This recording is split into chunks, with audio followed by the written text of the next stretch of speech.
So in the fifth game of day 1 of Group Red, TJB executed an amazing split and dominated the game.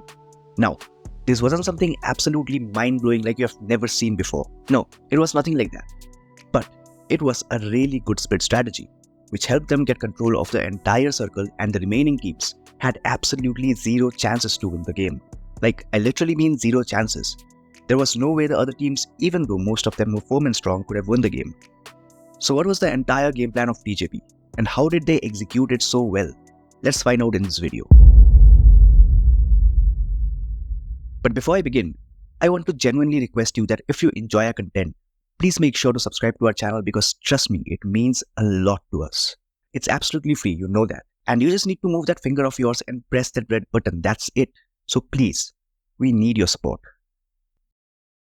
So the game begins. The flight path goes from complete south to complete north, and TJB drops at Chumasera. The circle forms, and it's completely at the center of the map.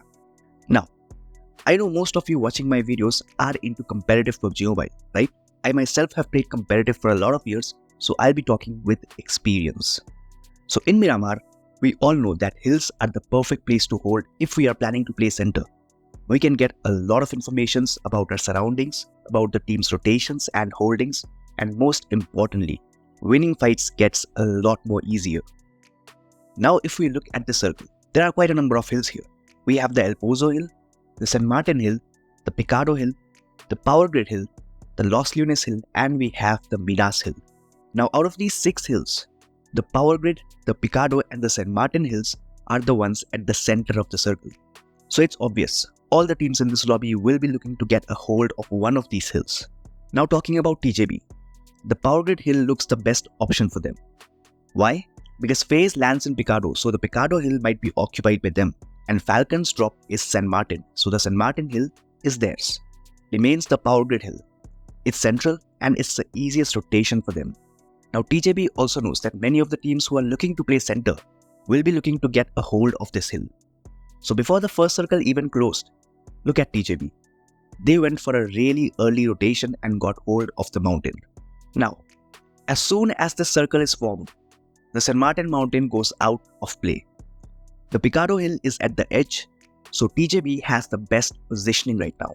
Now if you are an experienced player, then you should know this, that Miramar circles often gets attracted to hills, like 80% of the times. That's 8 out of 10 times. So at this point, there's only 20% probability of the next circle having a hard shift either entirely north or entirely south. So TJB gets hold of the Power Grid Hill and Falcons gets hold of the Picado Hill. The zone will most probably shift towards either of these mountains, and the next zone entirely confirms it. The second zone closes and the third forms up at the Power Grid Hill. This was the sign TJB wanted and they got it. Now it all depends on how TJB will hold this position, because the zone at this point is guaranteed to close on them. Now let's talk about the split which TJB executes from this moment onwards. It was honestly an amazing split. The 4th circle closes and the 5th circle is entirely on the hills now. Now if a team wants to win this game, they have to take a fight with TJB and get hold of the hill. But here comes the main problem. You can't climb this hill from all directions. There are just 2 directions you can climb this hill from. One is from around here and the other is from around here. And that's the main reason for this split of TJB. Look, you won't be able to understand the 3D view of Miramar by looking at the map like this. So let me tell you. All these 4 players of TJB has absolute clear vision of these entrances. So there's absolutely no chance for any of the teams to climb the mountain.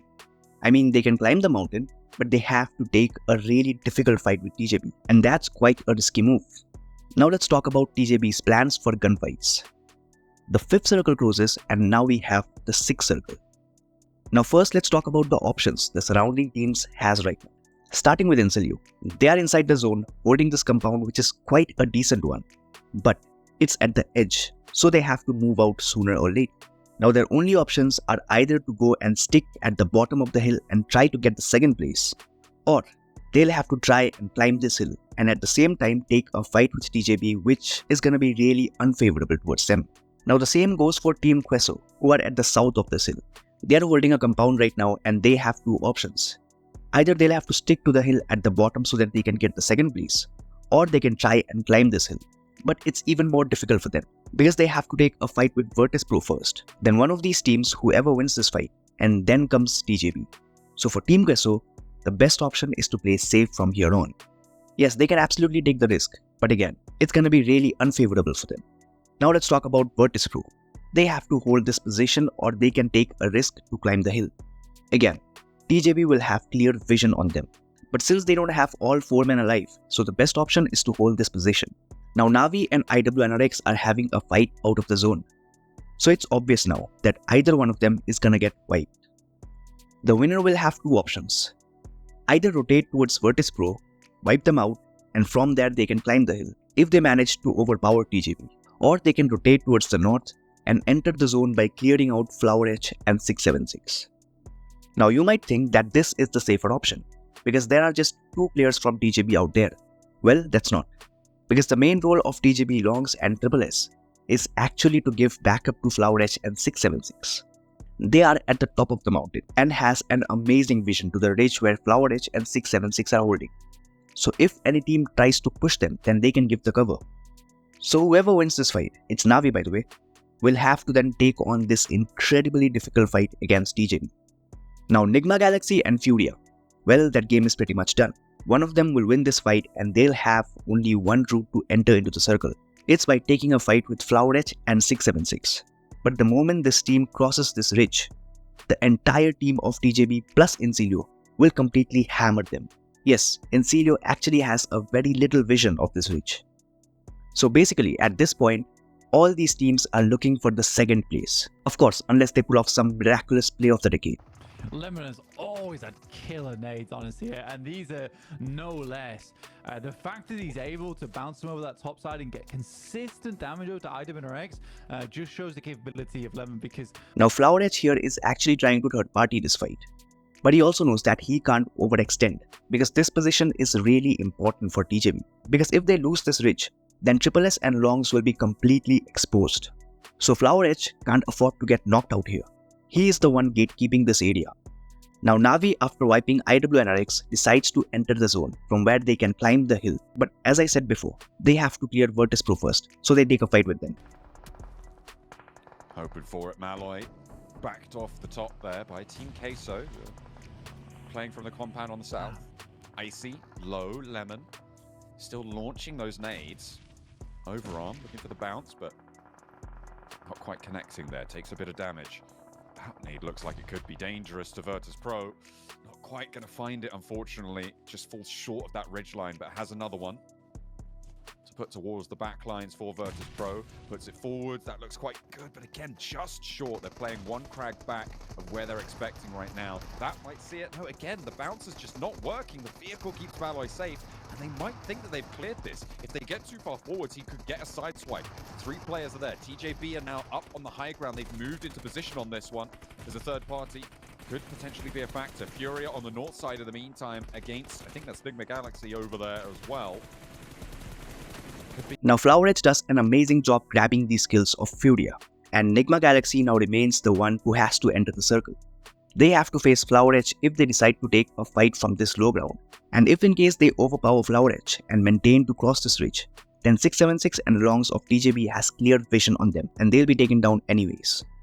Na'Vi on the other side takes down the 2 players of Virtus Pro, but look at TJB Triple S now.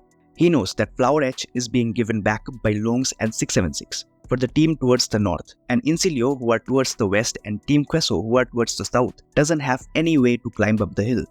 So it's entirely Na'Vi who has a way to climb the hill. So Triple S puts his complete focus on them. For Virtus Pro, Na'Vi still going. I see into the smoke. The Molotov there will stop his retreat, but I don't think he's read that. That will be a burn down, and Flip picks up the point. So Na'Vi up to 9 now. I think this is almost an impossible game for TJB to lose.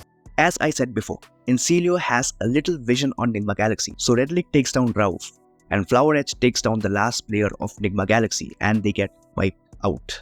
Now the north is completely cleared. Inside. But yeah, with the high ground they hold, it's very hard to challenge TJB on this position, especially because they've got a kill squad on the northern side as well, just roaming throughout the map.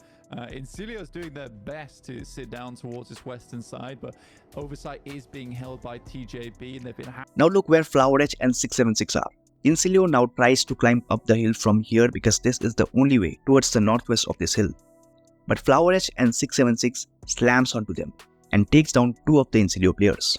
Longs and Triple S are providing the cover fire. Already putting the pedal down on the metal. There's that spray into the crag, and Flower gets the last strafe across the forward position for Incilio. 2 of their players cut away, getting trimmed down to size. Can Team Queso use this opportunity to get into this one, Blank? Can they find a way up and challenge TJB on this high ground?